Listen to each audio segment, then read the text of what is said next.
नमस्कार। पिछले एक दशक से अमेरिका इंडो पैसिफिक में दोस्तों को ढूंढ रहा है। दोस्तों को ढूंढने में उसने बहुत सारे ब्लॉग बना लिए हैं दोस्ती के, जिसमें क्वाड है, ऑकस है, स्क्वाड है, और ये सब कुछ उसने किया है चाइना के राइज को काउंटर करने के लिए, चाइना के दादागिरी को काउंटर करने के लिए और अपनी दादागिरी को बनाए रखने के लिए। दोनों का सिर्फ यही मकसद है। लेकिन चाइना क्या कर रहा है इस चीज़ को काउंटर करने के लिए, वो कभी डिस्कशन में नहीं आता। चाइना की बहुत सारी ऐसी चीज़ें हैं जो सीक्रेट रहती हैं, तो आज हम उन सारी सीक्रेट चीज़ों को भी देखेंगे।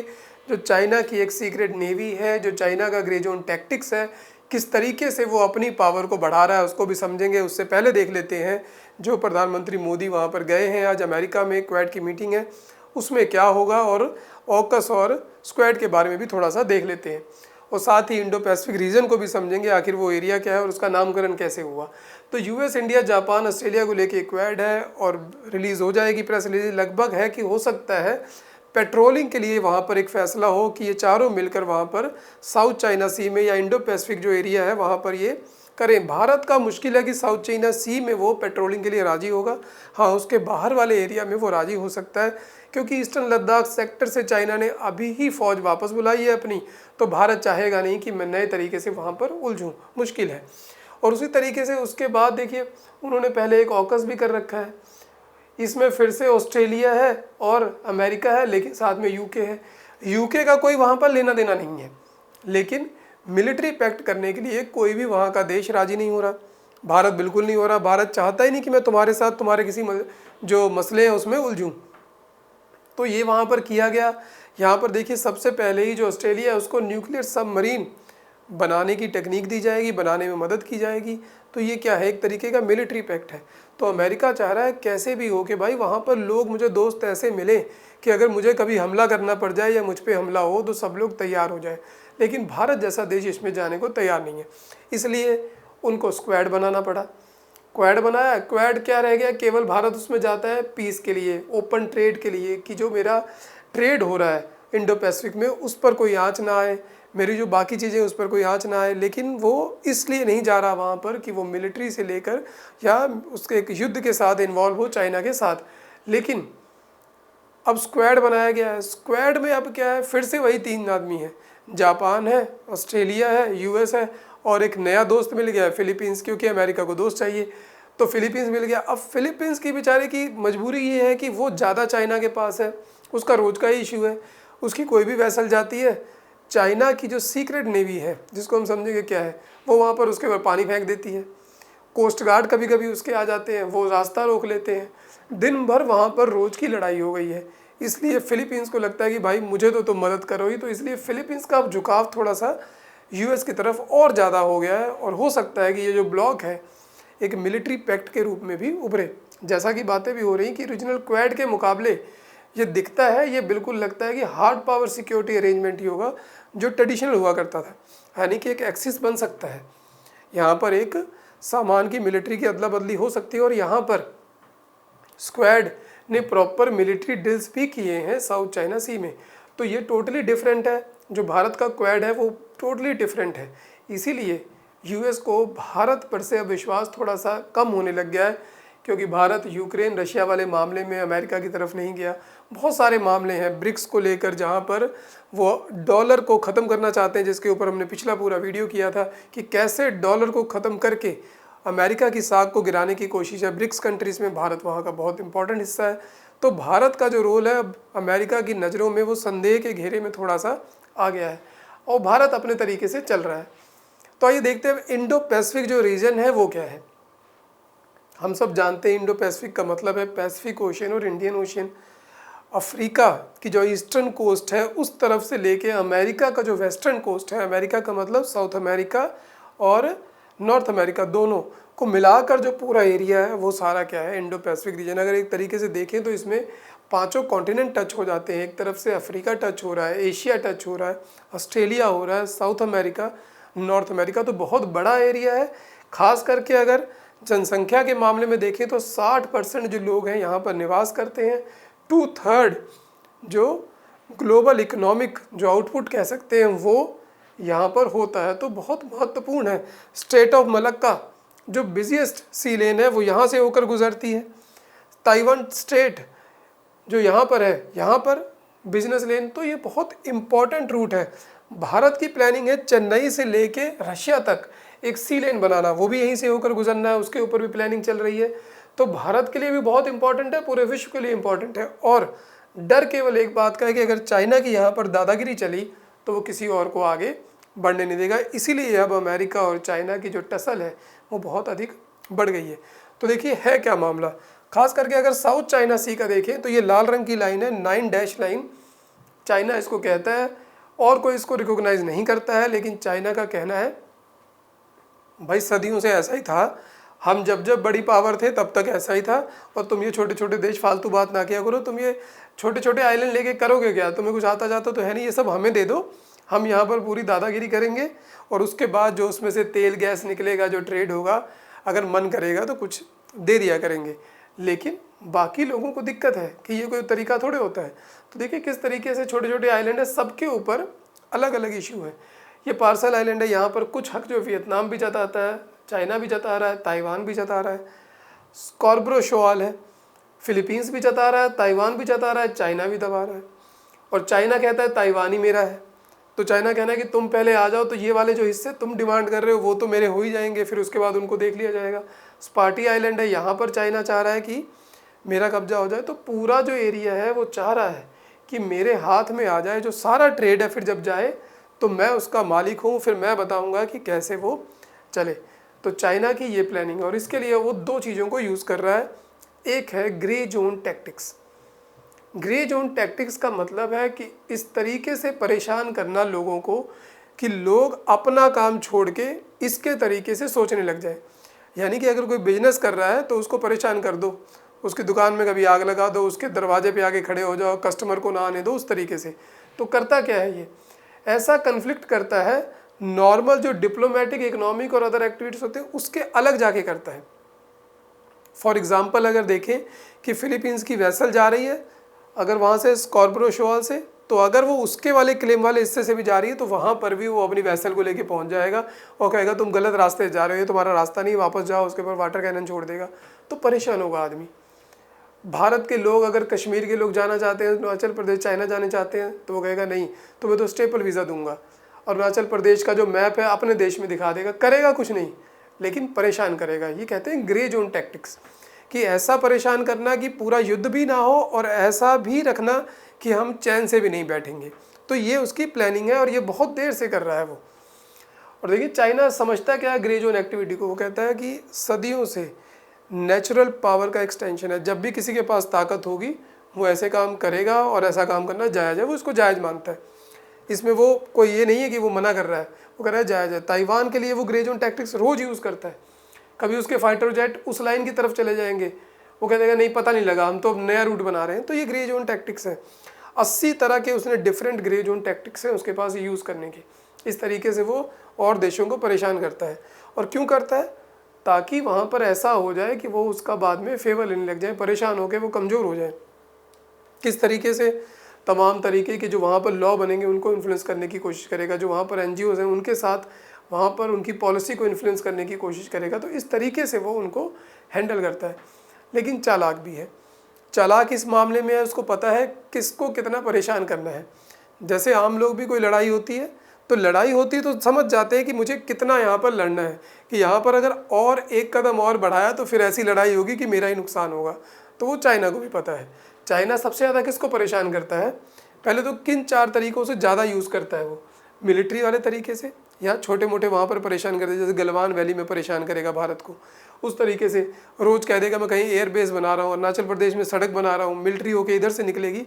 इस तरीके से मिलिट्री तौर पर साइबर सिक्योरिटी के हमले करेगा, साइबर हैक करेगा, इन्फॉर्मेशन वार करेगा, इकोनॉमिक तरीके से ब्लॉकेड लगा देगा, कोई सैंक्शन लगा देगा, कोई प्रोडक्ट अपने यहाँ नहीं लेगा।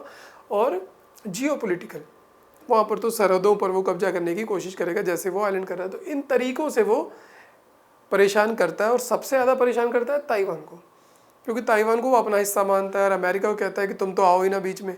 तो ताइवान को सबसे ज़्यादा करता है, फिर वियतनाम को करता है, फिर फिलीपींस को करता है, लेकिन भारत और जापान को कम करता है। भारत और जापान को उसको पता है कि भारत इतना भी कमज़ोर नहीं है। अगर लड़ाई होगी तो अगर भारत 100% ख़राब होगा तो 90-95% तो मेरा भी जाएगा। तो इतना डैमेज होगा कि वो फिर कोई फ़ायदा नहीं है 5% बचा के भी। तो उस तरीके की लड़ाई वो करना नहीं चाहता। वो वहाँ लड़ाई करना चाहता है जहाँ 1-2% नुकसान हो और उसका 100% हो जाए। जापान और भारत के साथ वो ऐसा नहीं करता, तो चालाकी से चलता है। और तरीके क्या यूज़ करता है, जैसे इंटरनेशनल लेवल पे अगर देखें तो अब यूएस की कहीं पर इशू है, अगर हूती, ईरान, हिजबुल्ला को कौन प्रॉक्सी सपोर्ट करेगा? चाइना। उससे क्या होगा कि वहाँ पर यूएस कमज़ोर होगा, इजराइल कमज़ोर होगा। तो इस तरीके से वो यूज़ करेगा इंटरनेशनल लेवल पे। और बायलेटरल में भी यही करेगा। डिप्लोमेटिक इशू जैसे स्टेपल वीज़ा वाला, वो क्या है, एक इशू बनाए रखना वहाँ पर। इकोनॉमिक तरीके से करेगा, रिड्यूस ट्रेड और फ्लो ऑफ स्पेसिफिक गुड। किसी चीज़ को कह देगा बायलेटरल में, ये तुम्हारा नहीं लूँगा मैं, तुम्हारा ख़राब है, जानबूझ के उसमें नुक्स निकालेगा, उसकी कीमत अपने यहाँ बढ़ा देगा, इस तरीके से परेशान करेगा। लेकिन जो सबसे खतरनाक तरीका है उसका ग्रास रूट लेवल पे, वहाँ पर वो क्या करेगा, ऐसे लोगों को ढूंढेगा जिनकी थोड़ी सी भी पॉलिटिकल आइडियोलॉजी उसके साथ मिलती हुई है। उसके साथ मिलती हुई का मतलब ये नहीं कि वो सब लोग कम्युनिस्ट हैं। इसलिए कम्युनिस्ट तो अब एक तरीके से चाइना भी नहीं है प्रॉपर, वो भी एक मार्केट इकॉनमी है। लेकिन ऐसे लोग जो ऐसी डिक्टेटरशिप चाहते हैं जो चाइना जैसी हो, यानी कि जहाँ पर बिल्कुल हक ना दिए जाए, कोई भी इन्फॉर्मेशन को लीक ना। कई लोग होते हैं वो कहते हैं यार क्यों लोगों को बताना है, जो हम करेंगे वो सही करेंगे, हमें ज़्यादा पता है, लोगों को कोई हक ना हो, लोगों को बस रोटी दे देंगे, अपना खाते पीते रहें। जब ऐसे लोगों के साथ मिलेंगे तो उनकी आइडियोलॉजी को यूज़ करके, उनकी ऑर्गेनाइजेशन को, एनजीओ को यूज़ करेगा। उसके बाद वहाँ पर क्या करेगा, अपनी कंपनीज़ को सेट करेगा, उन कंपनीज़ के साथ सिविलियन को वहाँ पर जोड़ेगा। जैसे अगर माने तो पाकिस्तान में सीपेक, वो है तो फ्रेंडली देश, लेकिन उसकी पूरी पॉलिटी तो इन्फ्लुएंस हो ही रही है। बलूचिस्तान में वहाँ आग लगी हुई है सीपैक करके। तो वो कह रहा है आखिर नुकसान किसको झेलना पड़ रहा है? चाइना के तो कुछ इंजीनियर मारे गए, वहाँ पाकिस्तान का पूरे देश के टुकड़े होने वाले हैं। तो ये सब चाइना की पॉलिसी है। वो ऐसा हो जाएगा तो वो बलूचिस्तान के साथ संधि कर लेगा। तो चाइना इस तरीके से आगे बढ़ रहा है, और उसको बढ़ने में जो टैक्टिक्स है उसमें मदद कौन करेगा? नेवी। और उसमें भी उसकी सबसे आगे जो सीक्रेट नेवी है उसको भी देखते हैं क्या है। तो मरी टाइम फोर्सेस में अब देखिए वो पहले नंबर पे आ गया है। सबसे ज़्यादा वेसल्स, वारशिप उसके पास है, सबमरीन भी काफ़ी है उसके पास। पैसा लेकिन उतना खर्च नहीं करता, 300 करोड़ के आसपास खर्च करता है। और जो नेवी एयरक्राफ्ट है वो 437 है, कम है। और दूसरे नंबर पे रशिया है, फिर नॉर्थ कोरिया है। देखिए बीच में ही नॉर्थ कोरिया को भी यूँ ही मान लें कि वो चाइना और रशिया ही है। तो ये तीन, इससे पता लग रहा है इसकी छटपटाहट अमेरिका की जो चौथे नंबर पे अगर एक कंबाइंड हो जा रहा है, कंबाइंड होने पे क्या हो रहा है, वो जो डाटा है वो अनइमेजिनेबल है। तो यही अमेरिका की चिंता है। अमेरिका के पास कम है वेसल्स, लेकिन पैसा बहुत खर्च करता है। 877 बिलियन, 900 करोड़ के आसपास पैसा खर्च करता है। इसका मतलब जो पावर है इसकी, गिनती भले ही कम हो, सुपीरियोरिटी ज़्यादा है, ताकतवर ज़्यादा है उस तरीके से टेक्निक के हिसाब से, तो डैमेज कर सकता है। लेकिन डरता क्यों है? डरता है दो चीज़ों से। एक तो चाइना की जो तीसरी नेवी है, वो तीसरी नेवी क्या है उसको देखते हैं। देखिए चाइना के पास 3 नेवी है, रेगुलर नेवी, पुलिस नेवी और स्नीकी नेवी, तीनों को देखते हैं। इसके अलावा वो डरता है किस चीज़ से? क्योंकि उसे अपना जो फैलाव है पूरे विश्व में कर रखा है। तो एक तो चाइना के पास एक सीक्रेट नेवी है, 3 नेवी है। दूसरा जो अमेरिका की वेसल्स है डिफरेंट कमांड्स के अंदर पूरे विश्व में फैली हुई है। चाइना चालाक है, चाइना ने सिर्फ टारगेट कर रखा है कि साउथ चाइना सी, येलो सी, यहीं पर मैं फोकस करूँगा। अभी मुझे इस एरिया से बाहर नहीं जाना है, पहले यहाँ पर अपना पूरा कब्जा कर लूँ, यहाँ पर दादागिरी चल जाए, तब की तब अमेरिका को देखेंगे। तो अमेरिका को एक तो है कि उसने फैला रखा है, अगर वहाँ से वापस बुला के चाइना की तरफ जाएगा तो बाकी जगह दादागिरी चली जाएगी। और अमेरिका को है कि दादागिरी बनी रहे, उसके लिए वो दोस्त ढूंढता है जो हमने शुरुआत की। तो देखिए यहाँ पर चाइना की एक चालाकी है कि एक तो वहीं पर है, और जो उसकी 3 नेवी है, पीपल्स लिबरेशन आर्मी नेवी जो उसकी मेन नेवी है, जो जैसे भारत की इंडियन नेवी है उस तरीके से जो पीपल लिबरेशन आर्मी नेवी। दूसरी है उसकी चाइना कोस्ट गार्ड, जैसे भारत का इंडिया कोस्ट गार्ड हो गया। तो 2 हो गए लीगल। लेकिन तीसरा जो टैक्टिक्स है वो बहुत कम देश यूज़ करते हैं, खास करके वो यूज़ हुआ करता था 15वीं से लेके 19वीं शताब्दी तक। जैसे अगर गौर करें, ईस्ट इंडिया कंपनी एक कंपनी थी, व्यापार करती थी, लेकिन जब वो व्यापार करती थी उस पर फौजी हुआ करते थे, उनके बंदूकें लेकर होते थे, तोप लेकर होते थे। उन्होंने भारत जैसे देश को गुलाम बना लिया। लेकिन वो क्या था, डायरेक्ट नहीं था, डायरेक्ट इंग्लैंड का नहीं था। 1857 में जब विद्रोह हुआ तो इंग्लैंड ने क्या कहा, कंपनी का राज बहुत गलत था, अब हम तुम पे राज करेंगे। दोनों में क्या फ़र्क था? कुछ भी नहीं था। पैसा भारत का इंग्लैंड ही जा रहा था, बाद में भी पैसा इंग्लैंड ही जा रहा था, इंग्लैंड का ही रूल दोनों समय पर था, लेकिन आंखों का धोखा कि पहले तो कंपनी का राज था वो ख़राब था, अब हमारा अच्छा राज आएगा, लेकिन राज तो इंग्लैंड का ही था।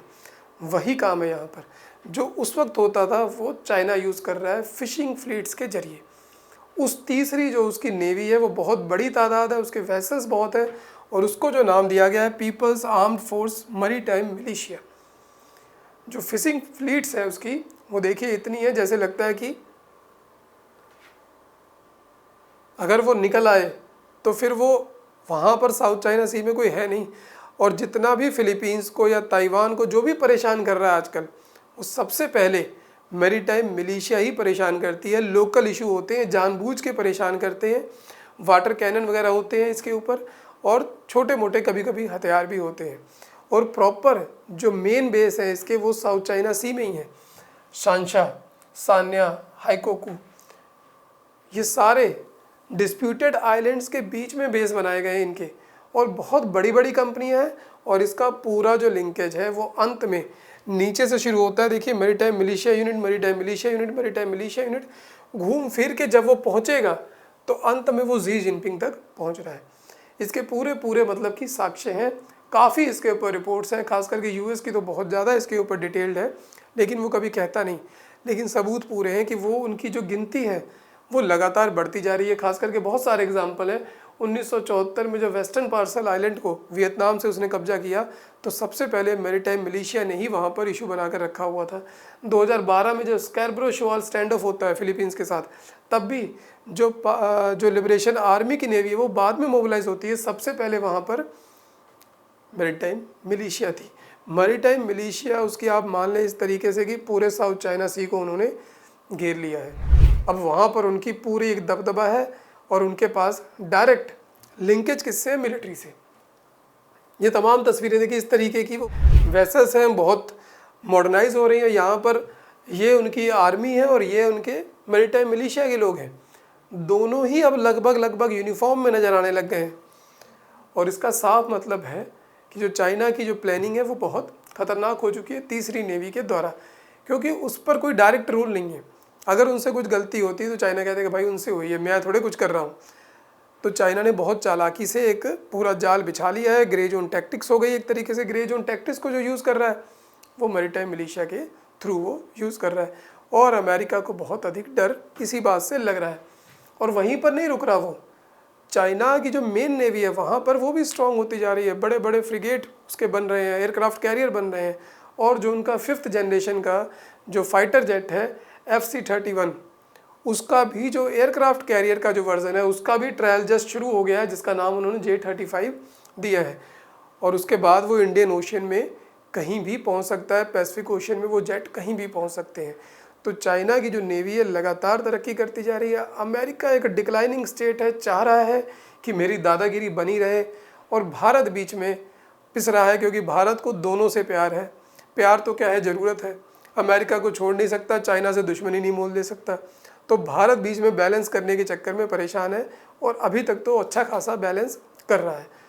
तो ये है पूरी कहानी कि आखिर जो अमेरिका है वो इंडो पैसिफिक में अपने दोस्त क्यों ढूंढता घूम रहा है, और उसे अब यहाँ पर क्या ऐसा मोहब्बत हो गई है कि हर रोज़ कोई नया ब्लॉग बनाने के लिए आ जाता है। तो चाइना की जो तीसरी सीक्रेट नेवी है, इसके बारे में आपके क्या विचार हैं, कमेंट जरूर करें। और क्या जो चाइना है कभी ताइवान पर कब्जा कर लेगा, अमेरिका को हरा देगा? ऐसी पॉसिबिलिटी भी लगता है एक आधे दशक में तो सामने आने लग जाएगी। तो इस पर भी अपने कमेंट जरूर करें। फिर मिलेंगे नेक्स्ट किसी वीडियो में, तब तक के लिए धन्यवाद दोस्तों, जय हिंद।